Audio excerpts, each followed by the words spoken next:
Hello friends, welcome back to my channel. ಯಾವತ್ತಿನ ಹಾಗೆ ಇವತ್ತು ಕೂಡ ಒಂದು ಹೊಸ ರೆಸಿಪಿಯೊಂದಿಗೆ ನಿಮ್ಮ ಮುಂದೆ ಬಂದಿದ್ದೀನಿ. ಇವತ್ತಿನ ನಮ್ಮ ರೆಸಿಪಿ ಏನಂದರೆ ರೊಟ್ಟಿ, ಅನ್ನ, ಚಪಾತಿ, ದೋಸೆಗೆ ಸಖತ್ತು ಟೇಸ್ಟ್ ಕೊಡೋ ಒಂದು ತೊಕ್ಕಿನ ರೆಸಿಪಿಯೊಂದಿಗೆ ನಿಮ್ಮ ಮುಂದೆ ಬಂದಿದ್ದೀನಿ.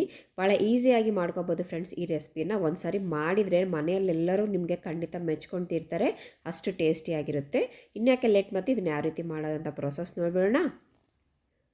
ಮೊದಲನೇದಾಗಿ ಸ್ಟವ್ ಮೇಲೆ ಒಂದು ಪ್ಯಾನ್ ಇಟ್ಕೊಂಡು ಇದಕ್ಕೆ ಒಂದು ಅರ್ಧ ಟೇಬಲ್ ಸ್ಪೂನಷ್ಟು ಆಯಿಲನ್ನು ಹಾಕ್ಕೊಳ್ಳಿ. ಆಯಿಲ್ ಸ್ವಲ್ಪ ಬಿಸಿ ಆದಮೇಲೆ 1 ಟೇಬಲ್ ಸ್ಪೂನು ಧನಿಯಾ ಪುಡಿ, ಒಂದು ಅರ್ಧ ಟೇಬಲ್ ಸ್ಪೂನು ಜೀರಿಗೆಯನ್ನು ಹಾಕ್ಕೊಂಡು ಈ ರೀತಿ ಲೈಟಾಗಿ ಲೋ ಫ್ಲೇಮಲ್ಲಿ ಇಟ್ಕೊಂಡು ಇವನ್ನ ಫ್ರೈ ಮಾಡ್ಕೋಬೇಕು. ಈ ರೀತಿ ಇವು ಫ್ರೈ ಆದಮೇಲೆ ಒಂದು 10 ಒಣ ಮೆಣಸಿನ್ಕಾಯಿ, ಗುಂಟೂರು ಮೆಣಸಿನ್ಕಾಯಿ ಇರುತ್ತಲ್ಲ, ಆ ಮೆಣಸಿನ್ಕಾಯಿನ ಹಾಕ್ಕೊಂಡು ಲೋ ಫ್ಲೇಮಲ್ಲೇ ಚೆನ್ನಾಗಿ ಫ್ರೈ ಮಾಡ್ಕೋಬೇಕು.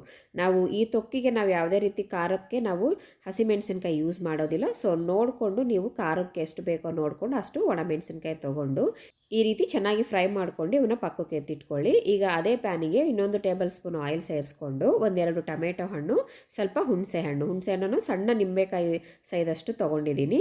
ಈ ರೀತಿ ತೊಗೊಂಡು ಆಯಿಲಲ್ಲೆಲ್ಲ ಒಂದು ಸತಿ ಚೆನ್ನಾಗಿ ಕಲಿಸ್ಕೊಂಡ್ಬಿಟ್ಟು ಇದಕ್ಕೆ ಕ್ಯಾಪ್ ಹಾಕ್ಕೊಂಡು ಇದೆಲ್ಲ ಟೊಮೆಟೊ ಎಲ್ಲ ಚೆನ್ನಾಗಿ ಸಾಫ್ಟ್ ಆಗೋವರೆಗೆ ಒಂದು 3-4 ನಿಮಿಷ ನಮಗೆ ಫ್ರೈ ಮಾಡ್ಕೋಬೇಕು. ನೋಡಿ, ಟೊಮೆಟೊ ಈ ರೀತಿ ಸಾಫ್ಟ್ ಆಗಬೇಕು. ಈ ರೀತಿ ಫ್ರೈ ಮಾಡಿಕೊಂಡು ಇದನ್ನು ಕೂಡ ತೆಗೆದು ಪಕ್ಕಕ್ಕೆ ಇಟ್ಕೊಳ್ಳಿ.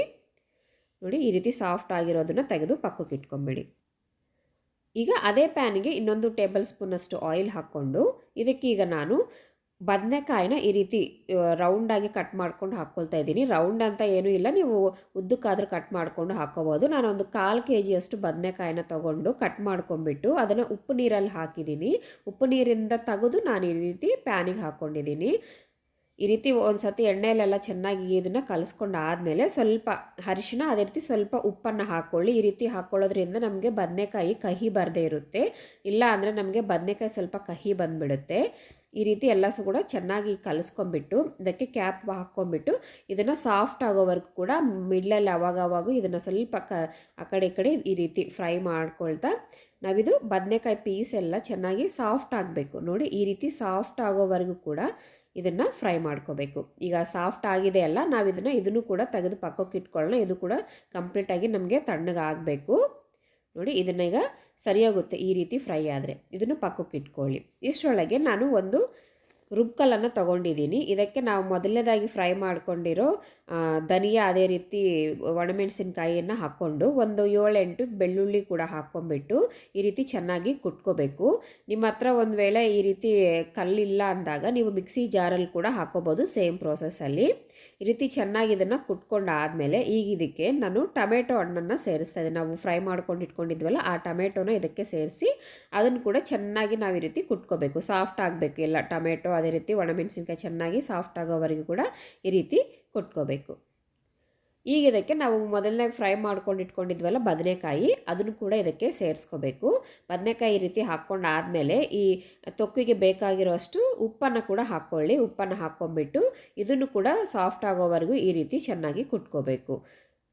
ನಾವು ಮಿಕ್ಸಿ ಜಾರಲ್ಲಿ ಮಾಡೋದಕ್ಕಿಂತ ಕೂಡ ಈ ರೀತಿ ನಾವು ರುಬ್ಕಲ್ಲಲ್ಲಿ ಮಾಡಿಕೊಂಡ್ರೆ ಟೇಸ್ಟ್ ಅನ್ನೋದು ಭಾಳ ಚೆನ್ನಾಗಿರುತ್ತೆ. ಒಂದು ವೇಳೆ ನಿಮ್ಮ ಹತ್ರ ಈ ರುಬ್ಕಲ್ ಇಲ್ಲ ಅಂದವರು ನಾರ್ಮಲಾಗಿ ಮಿಕ್ಸಿಯಲ್ಲಿ ಪಲ್ಸ್ ಮೋಡಲ್ಲಿ ಹಾಕ್ಕೊಂಡು ಇದನ್ನು ಗ್ರೈಂಡ್ ಮಾಡ್ಕೊಳ್ಳಿ. ಒಂದೇ ಥರ ನೀವು ಫುಲ್ ಮೆತ್ತಗೆ ಮಾಡಿಕೊಂಡ್ರೆ ಚೆನ್ನಾಗಿ ಅನಿಸೋದಿಲ್ಲ. ಸ್ವಲ್ಪ ನಮಗೆ ತರಿ ಇರಬೇಕು, ಅವಾಗೆ ಟೇಸ್ಟ್ ಅನಿಸುತ್ತೆ. ಈಗ ಒಂದು ಸ್ವಲ್ಪ ಇದಕ್ಕೆ ಹಸಿ ಕರಿಬೇವು, ಅದೇ ರೀತಿ ಒಂದು ಹಸಿ ಈರುಳ್ಳಿನ ಹಾಕ್ತಾ ಇದ್ದೀನಿ. ಇವೆರಡು ಹಾಕೋದ್ರಿಂದ ಹಸಿ ಫ್ಲೇವರು ನಮಗೆಲ್ಲ ಚೆನ್ನಾಗಿ ಟೇಸ್ಟ್ ಅನಿಸುತ್ತೆ. ಈರುಳ್ಳಿ ಟೇಸ್ಟ್ ಮಾತ್ರ ಭಾಳ ಚೆನ್ನಾಗಿ ಅನಿಸುತ್ತೆ. ಇದಕ್ಕೆ ಈ ರೀತಿ ಹಾಕ್ಕೊಂಡು ಸ್ವಲ್ಪ ಕಚ್ಚಾ ಪಚ್ಚ ಬರೋವರೆಗೂ ಕುಟ್ಕೋಬೇಕು. ಮೆತ್ತಗಾಗೋವರೆಗೂ ಏನು ಕುಟ್ಕೊಳ್ಳೋದು ಬೇಕಾಗಿಲ್ಲ. ಈರುಳ್ಳಿನ ಸ್ವಲ್ಪ ಪೀಸ್ ಆಗಬೇಕಷ್ಟೇ.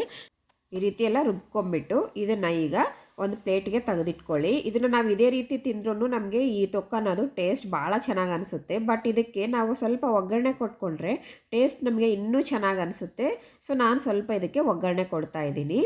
ಒಗ್ಗರಣೆಗೋಸ್ಕರ ಒಂದು ಪ್ಯಾನ್ ಇಟ್ಕೊಂಡ್ಬಿಟ್ಟು ಇದಕ್ಕೆ ನಾನು 1.5 ಟೇಬಲ್ ಸ್ಪೂನಷ್ಟು ಆಯಿಲ್ ಸೇರಿಸ್ತಾ ಇದ್ದೀನಿ. ಒಗ್ಗರಣೆಗೆ ಸ್ವಲ್ಪ ಆಯಿಲ್ ಜಾಸ್ತಿ ಇದ್ರೇ ಟೇಸ್ಟ್ ಅನ್ನೋದು ಚೆನ್ನಾಗಿ ಅನಿಸುತ್ತೆ. ಈಗ ಇದಕ್ಕೆ ನಾನು ಕಡಲೆಬೇಳೆ, ಉದ್ದಿನಬೇಳೆ, ಸ್ವಲ್ಪ ಜೀರಿಗೆ, ಸಾಸಿವೆ, ಅದೇ ರೀತಿ ಒಂದು 4 ಬೆಳ್ಳುಳ್ಳಿನ ಸ್ವಲ್ಪ ಕ್ರಷ್ ಮಾಡಿ ಹಾಕ್ಕೊಂಡಿದ್ದೀನಿ. ಈ ರೀತಿ ಬೆಳ್ಳುಳ್ಳಿ ಹಾಕ್ಕೊಳ್ಳೋದ್ರಿಂದ ಫ್ಲೇವರ್ ಚೆನ್ನಾಗಿರುತ್ತೆ ಅಂತ ಹೇಳಿಬಿಟ್ಟು ಈ ರೀತಿ ಎಲ್ಲ ಇದು ಫ್ರೈ ಆದಮೇಲೆ ಈಗ ಇದಕ್ಕೆ ಸ್ವಲ್ಪ ಕರಿಬೇವನ್ನು ಕೂಡ ಸೇರಿಸ್ಕೊಳ್ತಾ ಇದ್ದೀನಿ. ಒಗ್ಗರಣೆ ಇಷ್ಟೇ ಫ್ರೆಂಡ್ಸ್, ನಾವು ಒಗ್ಗರಣೆಗೆ ಇನ್ನೇನು ಹಾಕ್ಕೊಳ್ಳೋದು ಬೇಕಾಗಿಲ್ಲ. ಒಗ್ಗರಣೆ ಎಲ್ಲ ಚೆನ್ನಾಗಿ ಫ್ರೈ ಆದಮೇಲೆ ಸ್ಟವನ್ನು ಆಫ್ ಮಾಡ್ಕೊಂಬಿಡಿ. ಸ್ಟವ್ ಆಫ್ ಮಾಡಿಕೊಂಡು ಅದಕ್ಕೆ ನಾವು ಮೊದಲನೇದಾಗಿ ಇಲ್ಲೆಲ್ಲ ಗ್ರೈಂಡ್ ಮಾಡ್ಕೊಂಡು ಇಟ್ಕೊಂಡಿದ್ವಲ್ಲ ಈ ಚಟ್ನಿನ ಇದಕ್ಕೆ ಸೇರಿಸ್ಕೊಂಬಿಡಿ. ಈ ತೊಕ್ಕೆನ ನಮಗೆ ಒಗ್ಗರಣೆಯಲ್ಲಿ ಕುದಿಬೇಕಾಗಿಲ್ಲ, ಜಸ್ಟ್ ಆ ಬಿಸಿಗೆ ನಾವು ಇದನ್ನು ಚೆನ್ನಾಗಿ ಕಲಿಸ್ಕೊಂಡ್ರೆ ಸರಿ ಹೋಗುತ್ತೆ. ಅದಕ್ಕೆ ಸ್ಟವ್ ಆಫ್ ಮಾಡ್ಕೊಂಡ್ಮೇಲೆ ಈ ರೀತಿ ಹಾಕ್ಕೊಂಬಿಟ್ಟು ಇದೆಲ್ಲ ಈ ತೊಕ್ಕನ್ನ ಚೆನ್ನಾಗಿ ಈ ರೀತಿ ಕಲಿಸ್ಕೊಂಡು ಸರ್ವ್ ಮಾಡ್ಕೊಳ್ಳಿ ಫ್ರೆಂಡ್ಸ್. ಇದು ಹೊರಗಡೆ ಇದ್ದರೂ ಕೂಡ ನಮಗೆ ಒಂದೆರಡು ದಿನ ಆದರೆ ಇದು ಫ್ರೆಶ್ ಆಗಿರುತ್ತೆ. ಫ್ರಿಜ್ಜಲ್ಲಿ ಇಟ್ಕೊಂಡ್ರೆ ಒಂದು ವಾರದವರೆಗೂ ಕೂಡ ಟೇಸ್ಟ್ ಭಾಳ ಚೆನ್ನಾಗಿ ಅನಿಸುತ್ತೆ. ನೀವು ಖಂಡಿತ ಟ್ರೈ ಮಾಡಿ. ನಾವು ಹಾಕಿರೋ ಉಪ್ಪು ಖಾರ ಎಲ್ಲ ಕೂಡ ಈ ಬೆಳ್ಳುಳ್ಳಿ, ಹಸಿ ಬೆಳ್ಳುಳ್ಳಿ ಇದೆಯಲ್ಲ ಇದೆಲ್ಲ ಹೀರ್ಕೊಂಬಿಟ್ಟು ಬೆಳ್ಳುಳ್ಳಿ ಕೂಡ ಒಂದು ಒಳ್ಳೆ ಘಮ ಘಮ ಟೇಸ್ಟ್ ಕೊಡುತ್ತೆ, ಭಾಳ ಚೆನ್ನಾಗಿ ಅನಿಸುತ್ತೆ. ನೀವು ಖಂಡಿತ ಟ್ರೈ ಮಾಡಿ. ಟೇಸ್ಟ್ ಯಾವ ರೀತಿ ಇದೆ ಅನ್ನೋದು ನನಗೆ ಕಮೆಂಟ್ ಬಾಕ್ಸಲ್ಲಿ ಹಾಕೋದು ಮರಿಬೇಡಿ. ಅದಕ್ಕಿಂತ ಮುಂಚೆ ನಿಮ್ಮಲ್ಲಿ ಯಾರಾದರೂ ನನ್ನ ಚಾನಲ್ನ ಫಸ್ಟ್ ಟೈಮ್ ನೋಡ್ತಾ ಇದ್ದರೆ ಸಬ್ಸ್ಕ್ರೈಬ್ ಮಾಡಿಕೊಂಡು ಪಕ್ಕದ ಎಲ್ಲರೂ ಬೆಲ್ ಐಕಾನು ಪ್ರೆಸ್ ಮಾಡೋದು ಮರಿಬೇಡಿ. ಮತ್ತೊಂದು ಹೊಸ ರೆಸಿಪಿಯೊಂದಿಗೆ ಮತ್ತೆ ಸಿಗ್ತೀನಿ. ಅಲ್ಲಿವರೆಗೂ ಟೇಕ್ ಕೇರ್, ಬಾಯ್.